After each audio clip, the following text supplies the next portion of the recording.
so here we are. It's finally tasting time. And I have a special treat for you. I have a special guest taster. He is a self-described other guy with a beard who likes to drink weird fermented stuff. I think he's eminently qualified in that respect. So tonight we're going to be tasting the mead, then the cider, and then the Cider. So the first thing we're going to do is the mead, because that kind of has the lightest, kind of most delicate taste, so you want to get that out of the way first before you get into the harsh stuff. And also, Mark has told me, I just actually learned this, that he's not really a big fan of meads, so who knows, maybe we will convert him over. So, here we go.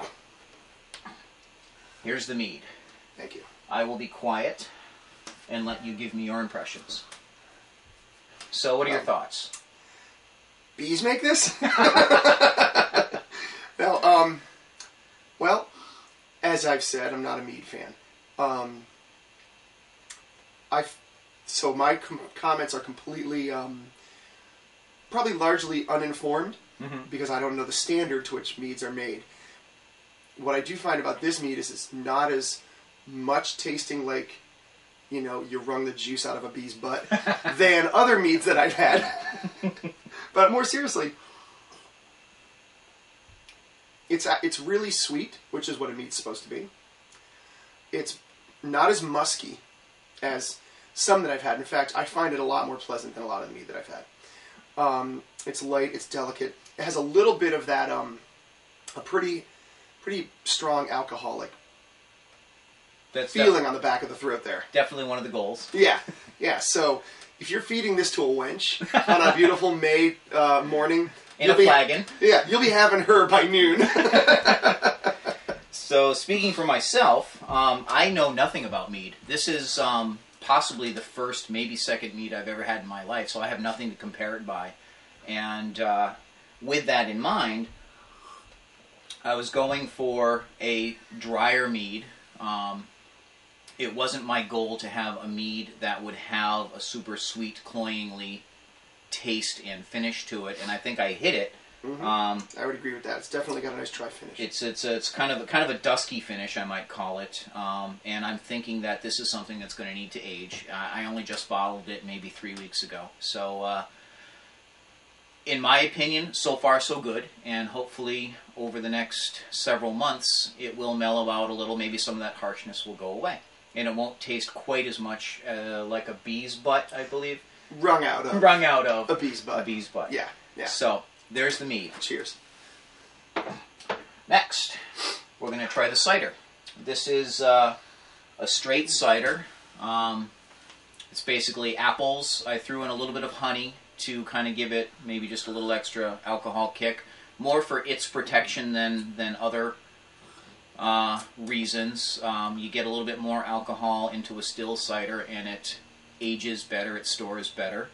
I find, and again, I've tried all of these already. Mark is the only one who's trying these for the first time tonight, and I have found that this is something you need to serve at close to refrigerator temperature. At room temperature, it softens up a little bit.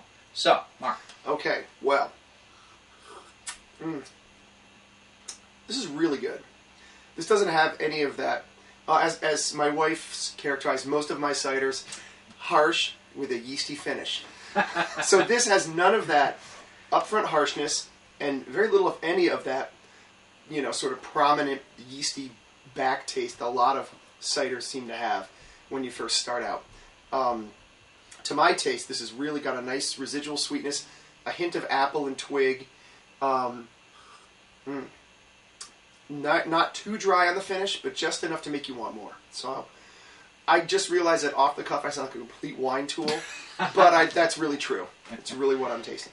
And Mark is eminently more qualified than I am to judge the tastes of ciders, as he has had far more experience with them than I have. So just giving my own amateur opinion on it, I would say that I got what I was looking for, which was, you know, fermented out to dryness. There's that little bit of sourness, which you may remember me mentioning in one of my earlier videos where I talked about thinking that I might have put a little bit more acid blend in there than I would have if I had known better, and I kind of still feel that way. It's still got a little bit of that sour to it that I personally blame on the acid blend. I could be wrong, but that's what I've got.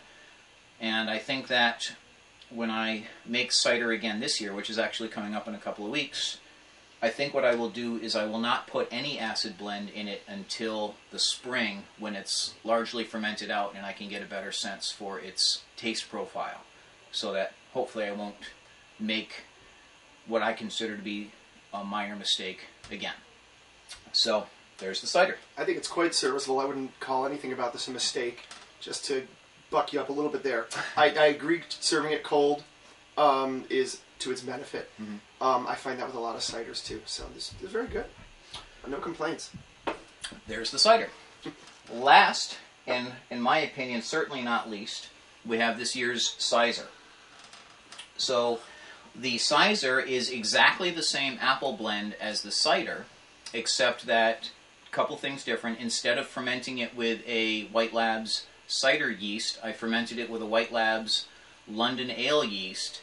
And instead of just a couple pounds of honey across the 5 gallons, I put in almost 5, I think, maybe even more. I put in quite a bit of honey to give it that extra alcohol kick and a markedly different flavor profile, as well as sweeten it up a little. So that's the goal.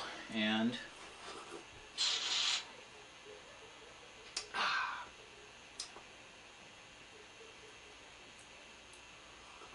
dead air, dead air. Anticipation is what I call it. Well, first of all, it's got a little effervescence to it, which is nice. Seems lightens it up a little bit. It's very sweet at the front, dry on the finish, and what you're left with is a little bit of that rich honey flavor that you would expect, since it's got a lot of honey in it. I'm not getting much apple in it, but that's not necessarily a bad thing when it comes to cider. It's not always attainable, as far as I can tell. I think it's pretty good. I mean, if I was ranking these 3, my personal favorite is the cider, the straight cider. I feel like that has some really great character to it, and I feel like I taste the apple a little bit, which is not always easy to get. This would be my next. It's really good. It's just a little more sweet than I would prefer. Mm-hmm. And we already know how I feel about mead, so we'll just leave that where it is. What do you think? I mean, if you're looking at these 3, where would you go? In order of preference, I would say for me the cider, then the cider, and then the mead. But that's not because I don't like mead. Says you. Says I. Yeah. Who knows? If I had a real mead, I'd probably hate it. So I guess that's really it. I wanted to close the loop on this. I had been putting up videos over the course of the year describing all the crap I went through to make these things. And I wanted to give everybody a sense for the final product. And in my opinion, the final product came out well across all 3, except for those people who don't really like mead. True. And you could give me an awesome mead, and I would still dislike it. So there you go. So good. That's it. Just a short little hello, how do you do? And here it is. Thanks again for watching. Bye. That was hilarious. Oh my god.